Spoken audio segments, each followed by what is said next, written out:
আমরা সরাসরি কোরআনের কথা শুরু করব। আজকে আমরা কথা শুনবো দোয়ার ব্যাপারে। কিসের ব্যাপারে? দোয়া করেন আপনারা? কার কাছে করেন? দোয়া করা, দোয়া চাওয়া দুইটাই সুন্নাত। দুইটাই কি? আমরা বলি না যে আম্মা আমার জন্য দোয়া করবেন, আব্বা দোয়া করবেন। হুজুরের কাছে বলি হুজুর দোয়া করবেন। বড় ভাইকে বলি ভাই দোয়ায় আমাকে শামিল রাখবেন। বলি ইউসুফের খিলে আপনারা বলেন না বোধহয়? বলেন বলেন, বলবেন। দোয়া চাওয়া, দোয়া করা দুটোই সুন্নাত। দোয়া চাইতে হয়, মুরব্বীদের কাছে দোয়া চাইতে হয়, আব্বা আম্মার কাছে দোয়া চাইতে হয়। আব্বা আম্মার দোয়া আল্লাহ ফিরিয়ে দেয় না। দোয়া চাইতে দেরি, দোয়া কবুল করে নেয় কে? আমরা আব্বা আম্মারে রেখে দিয়ে অমুক দরবারে যাই, অমুক দরবারে যে দোয়া চাই। আসল বড় দরবার যে আমার ঘরে, এটাই ভুলে যাই। আমার আব্বার চেয়ে বড় কোনো পীর সাহেব আমার জন্য হতে পারে? আমার মায়ের চেয়ে বড় দোয়াকারী আমার জন্য পৃথিবীতে থাকতে পারে? সবাই মিলে, সব আল্লাহর ওলিরা মিলে কোরআন খতম দিয়ে এখানে ফু দিল একটা গ্লাসের পানির ভিতরে। আপনার আম্মা কিংবা আব্বা শুধু বিসমিল্লাহ বলে আরেকটা গ্লাসের পানির মধ্যে ফু দিল। মায়ের দোয়াটা মুহূর্তেই কবুল করে নিবে কে? আম্মা আব্বার চেহারার দিকে তাকালেই কবুল হজের সওয়াব দেয় কে? হজ করে আসছেন কারা কারা দেখি? অনেক হাজি সাহেবান আছে মাশাআল্লাহ, হাত নামান। এই যে 3 লক্ষ 4 লক্ষ টাকা খরচ করে হজ করে আসলেন, আপনার হজটা আল্লাহর কাছে গ্র্যান্টেড, কবুল হয়েছে। এরকম কবুল হয়েছে এই মর্মে হাত তুলতে পারবেন কে কে দেখি? হুজুর আমি নিশ্চিত আমারটা কবুল হয়েছে। নাই, কারণ কবুল করার মালিক কে? আমরা কামনা করি সব হাজি সাহেবদের হজ কবুল হোক। আমিও হজ করেছি 2018 সালে। আমরা কামনা করি আমাদের হজ উমরাগুলো কবুল হোক, কিন্তু হাত তুলে বলা যাবে হুজুর আমারটা কবুল হইছেই, বলা যাবে? হইতেও পারে, নাও হইতে পারে। হাজি সাহেব লেখার জন্য, আল হাজ লাগানোর জন্য অনেকে যায়, আছে না নাই? তাওয়াফুল ওয়াদা একটা তাওয়াফ আছে, বিদায়ী তাওয়াফ। কি তাওয়াফ? হজের সব কাজ শেষে ফেরার আগে কাবা ঘরের সাথে দেখাটা, মোলাকাত করে আসতে হয়। আল্লাহর হাবিব বললেন সর্বশেষ দেখাটা যেন কাবা ঘরের সাথে হয়, 7টা তাওয়াফ যেন সে করে। তো এক লোক 6 তাওয়াফের পরে ফোন আসছে দেশে, তো মেয়েরে বলতেছে মা আর একটা তাওয়াফ বাকি আল হাজ হইতে, একটু পরে তুই ফোনটা দে, একটু পর দে, আল হাজ হইতে আর একটা তাওয়াফ বাকি। তুমি গেছে কি হওয়ার জন্য? আল হাজ হওয়ার জন্য। নামের আগে আল হাজ লাগাবেন না। কেউ যদি আপনারে বলে হাজি সাহেব, বলুক, কিন্তু আমি হজ করছি একজনকে দেখানোর জন্য। তিনি কে? আল্লাহ। এজন্য ইখলাসটা বড় জরুরি। লোক দেখানো মনোভাব আমাদের সবকিছুকে ধ্বংস করে দেয়। তো যারা হজ করেছেন কেউ কিন্তু হাত তুলতে পারলেন না যে হুজুর আমি 100% কনফার্ম যে আমার হজটা কবুল হয়েছে। কিন্তু আল্লাহর হাবিব বলেন রহমতের নজরে তোমার আব্বা আম্মার চেহারার দিকে যদি একবার তাকাও, মুহূর্তেই একটা কবুল হজের সওয়াব তোমার আমল নামে আল্লাহ দিয়ে দিবে। চিল্লায় পড়েন আল্লাহু আকবার। এজন্য আব্বা আম্মার থেকে দোয়া নেওয়ার দরকার আছে না নাই?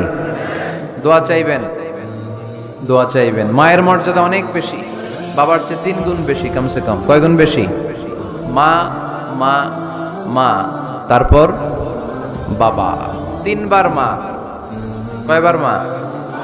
1 বার বাবা। তার মানে মাকে ইসলাম দিয়েছে স্বর্ণ পদক, দিয়েছে রৌপ্য পদক, দিয়েছে ব্রোঞ্জ পদক, আর বাবাকে দিয়েছে সান্ত্বনা পুরস্কার। আমরা এটা নিয়েই খুশি, ঠিক কিনা? তাহলে মাকে 3টা পুরস্কার, স্বর্ণ পদক মা, রৌপ্য পদক মা, ব্রোঞ্জ পদক মা, বাবারে দিছে কি? সান্ত্বনা পুরস্কার। এজন্য মায়ের মর্যাদা বেশি। লাউ কাতা'তা জিলদাক, চামড়া কেটে যদি মায়ের পায়ের জুতা বানিয়ে দাও। ছোটবেলা যে মায়ের বুকের দুধ খেয়েছো, আল্লাহর হাবিব বললেন 1 ঢোক দুধের শোধ আদায় হবে না, ঠিক কিনা? মায়ের এক ধার দুধের দাম, কাটিয়া গায়ের চাম, পাপস বানাইলে ঋণের শোধ হবে না। এমন দরদি ভাবে কেউ হবে না আমার মাহাগো।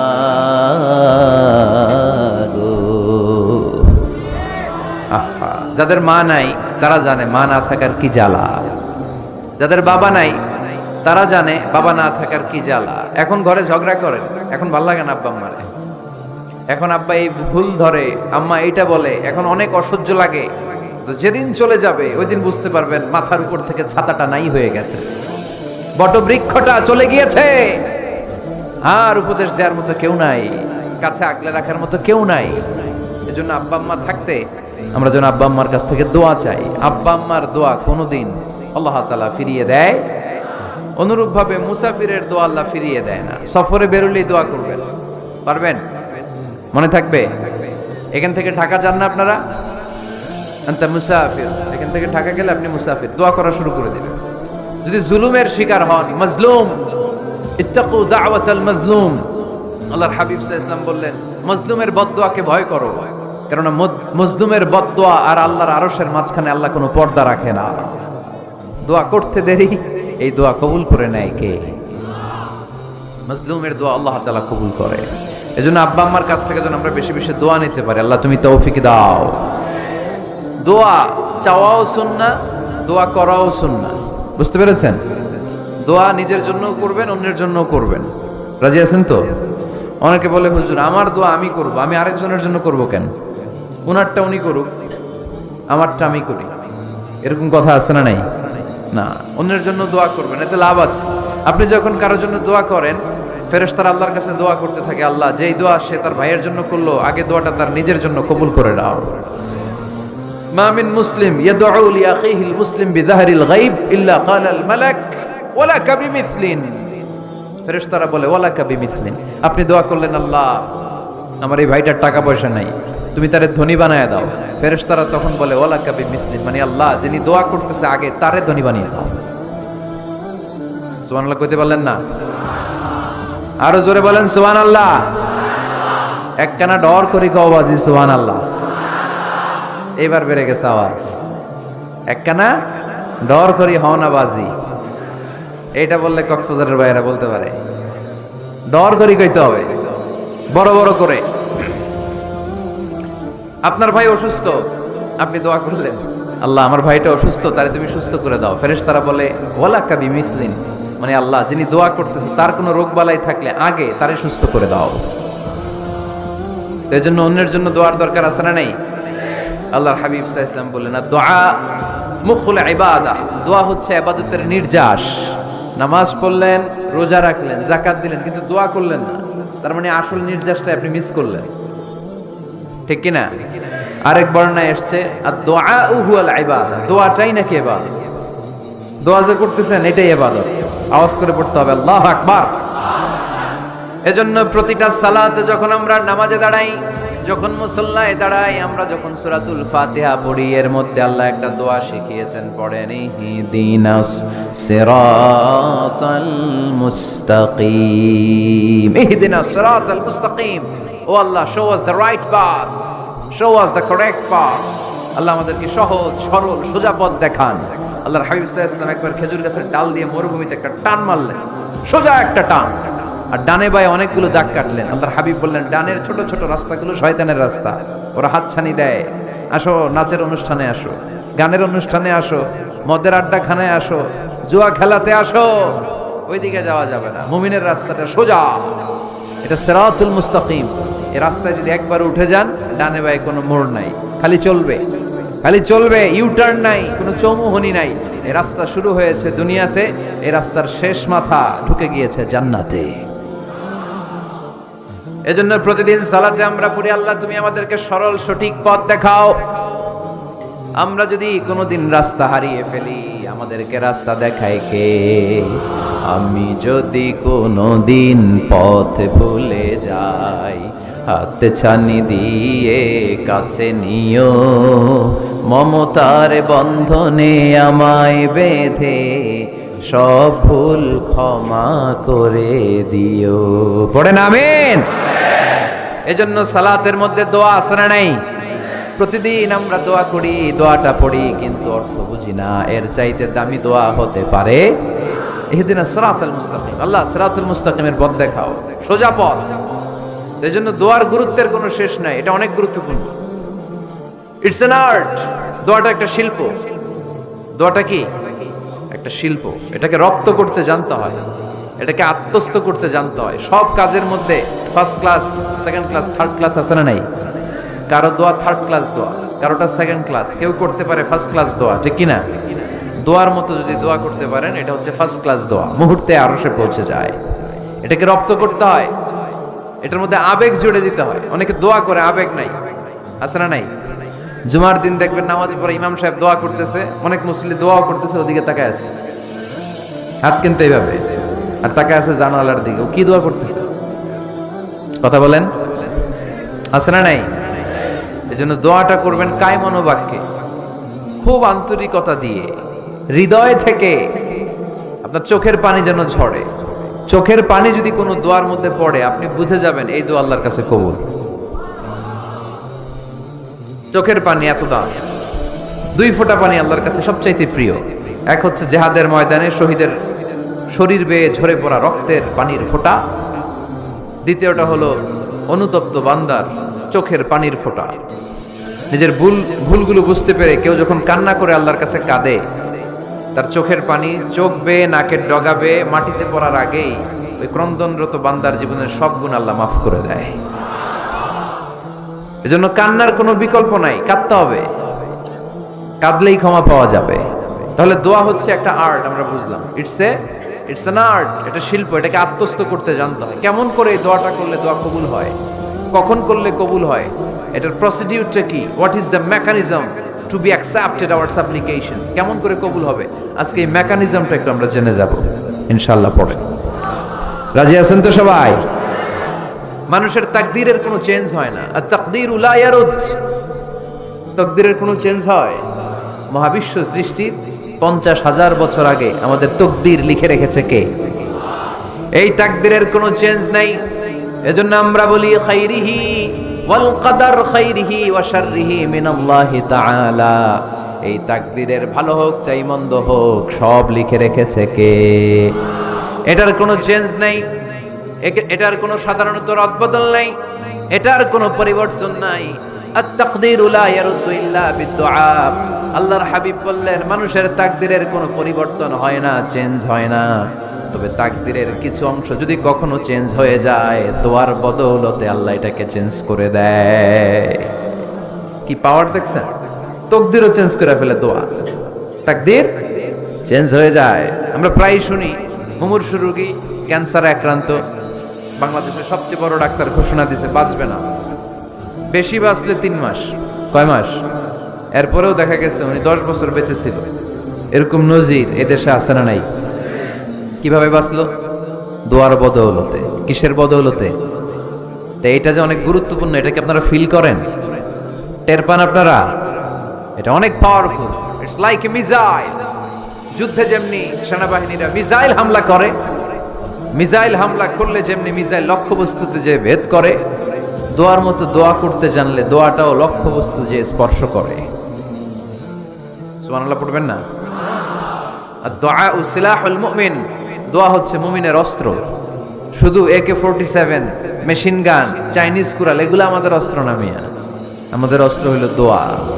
রাতের তাহাজ্জুদের জায়নামাজে চোখের পানি ছাড়ার যে দোয়া, এটা আমাদের সবচেয়ে বড় অস্ত্র। চিল্লায় বলতে হবে ঠিক কি না? এর চেয়ে দামি অস্ত্র আমাদের নাই। এটাই মুমিনের সবচাইতে বড় হাতিয়ার। দুনিয়ার সব কিছুর খেলা যেইখানে শেষ, সব কিছুর কারিশমা যেইখানে শেষ, ওইখান থেকে দোয়ার কারিশমা শুরু হয়ে যায়। এজন্য আল্লাহ বলেন, ক্বালা রাব্বুকুম উদউনি আস্তাজিব লাকুম। ও আমার গোলাম, তুমি আমারে ডাকো, আমার কাছে প্রার্থনা করো, আমার কাছে হাত তুলে চাও, চাওয়ার মতো চাইলে সব আমি দিয়ে দেব। আবার আল্লাহ বললেন, ওয়া ইযা সাআলাকা ইবাদি আন্নী ফাইন্নী করিব উজিবু দাওয়াতাদ দাঈ ইযা দাআন ফালিয়াস্তাজিবু লি ওয়ালিউমিনু বি লাআল্লাহুম ইয়ারশুদুন। ও নবী, আমার বান্দারা যখন বলে আমি কোথায়, আপনি বলে দেন আমি একেবারে কাছে। আল্লাহ কি কাছে না দূরে? সবাই বলেন কাছে না দূরে? ইযা সাআলাকা ইবাদি আন্নী ফাইন্নী করিব উজিবু দাওয়াতাদ দাঈ ইযা দাআন। ডাকতে দেরি, আমি ডাকে সাড়া দিতে দেরি হয় না। আপনি জীবনে যত দোয়া করবেন সব কবুল করে কে? কারণ আল্লাহর দরবারে না নাই, আছে শুধু হ্যাঁ। আল্লাহর দরবারে কি নাই? কি আছে? তাড়িয়ে দিতে তিনি জানেন না, ফিরিয়ে দিতে তিনি জানেন না। আমরা মাঝে মাঝে ফিরিয়ে দেই না, বাধ্য হই অনেক সময় ফিরিয়ে দিতে। আল্লাহ তাআলা ফিরিয়ে দেন না, কোন ফরিয়াদির ফরিয়াদকে তিনি ফিরিয়ে দেন না। তিনি সব সময় অ্যাকসেপ্ট করেন। চাইলেই লাভ, চাইলেই আল্লাহ কবুল করে। অনেকে বলে হুজুর এটা কি বললে, কত কিছু চাইলাম দিল না তো আল্লাহ। এরকম অভিযোগ আছে না নাই? অনেকে বলে হুজুর আমি অনেক চাইলাম আল্লাহ আমার একটা ছেলে দিও, একের পর এক মেয়েই হয়ে যাচ্ছে, আছে না নাই? অনেকে বলে হুজুর 4টা ছেলে, আল্লাহর কাছে দোয়া করতেছে একটা মেয়ে দাও, আল্লাহ দেয় না। কাবা ঘর ধরে দোয়া করে আসলাম হুজুর আল্লাহ শুনলো না আমার কথা। এরকম বলে? ইউসুফের খিলে এরকম কেউ বলে? আছে, অনেকের আফসোস। তো আমি বললাম যাই দোয়া করলেন আল্লাহ কবুল করে নেয়, কিন্তু অনেকে বলে কই আমি তো করলাম পাইলাম না। আল্লাহর দেয়ার পদ্ধতি আছে, 3টা পদ্ধতিতে তিনি আমাদের দোয়া কবুল করেন। কয় পদ্ধতি? সবাই জোরে বলতে হবে, কয়টা? পদ্ধতি নাম্বার 1, আপনি যখন আল্লাহর কাছে কিছু চান আল্লাহ বলেন দিব, ইয়েস দিব। তিনি বলেন দিব, তোমার দোয়া কবুল, আমি দিব বলেই তিনি দিয়ে দেন। আপনি পেয়ে খুশি হয়ে যান, আলহামদুলিল্লাহ পড়েন। দিব বলে দিয়ে দেয় সাথে সাথে, আপনি খুশি। পদ্ধতি নাম্বার 2, আপনি আল্লাহর কাছে কিছু চাইলেন, তখন আল্লাহ বলে দিব। আল্লাহ কি বলে? তিনি দিব না বলতে জানেন না, তিনি সবসময় কি বলে? দিব। পদ্ধতি নাম্বার 2, আপনি চাইলেন আল্লাহ বলে দিব, তবে এখন দিব না, পরে দিব। কখন দিলে আমার জন্য বেশি ভালো, এটা আমার চেয়েও ভালো জানে কে? যখন দিলে আমার জন্য ভালো আল্লাহ তখন দেয়, সুবহানাল্লাহ পড়েন। পদ্ধতি নাম্বার 3, আমরা চাইলাম, তখন আল্লাহ বলে দিব দিব দিব, না বলেন না তিনি, দিব তবে এখনো দিব না, পরেও দিব না, এটা তোমার জন্য কিয়ামতের ময়দানে আমি রেখে দিব। যেদিন বিপদে পড়ে যাবা, যেদিন আকাশের সূর্যটা মাথার কাছে নেমে আসবে, সূর্যের প্রচন্ড প্রখর তাপে তোমার মাথার মগজগুলো গলে গলে ভাতের মাড়ের মতো কান দিয়ে আর নাক দিয়ে টপ টপ করে পড়বে। তৃষ্ণায় ক্ষুধায় পেরেশানিতে জিহ্বাটা বের হয়ে কুকুরের মতো নাভি স্থল পর্যন্ত ঝুলতে থাকবে। পীর সাহেব মুরিদরে চিনবে না, মুরিদ পীর সাহেবরে চিনবে না, দলের নেতা কর্মী চিনবে না, দলের কর্মী নেতা চিনবে না, মা তার মেয়েকে চিনবে না, বাবা তার ছেলেকে চিনবে না, বন্ধু তার বন্ধুকে চিনবে না। ওই কঠিন দিন আমি তোমার এই দোয়ার বদৌলতে বাঁচায় দেব। আল্লাহু আকবার। এজন্য আল্লাহ বলেন আমার কাছে চাও, চাওয়ার মতো চাইলে আমি সব দিয়ে দিতে পারি। কেউ ফিরে না খালি হাতে, কেউ ফিরে না খালি হাতে, আল্লাহরে তোর দরবারে দে। সবাই পড়েন, কেউ ফিরে না। এই কথাটা 100% ঠিক না? 3টা সিস্টেমে কেউ খালি হাতে ফিরছে? প্রথমে সাথে সাথে দিলেন, এরপরে দেরি করে দিলেন, তারপরেরটা তিনি রেখে দিলেন। সুবহানাল্লাহ বলেন। এজন্য এখন থেকে বেশি বেশি কি করব? কি করবেন? কার কাছে চাইবেন?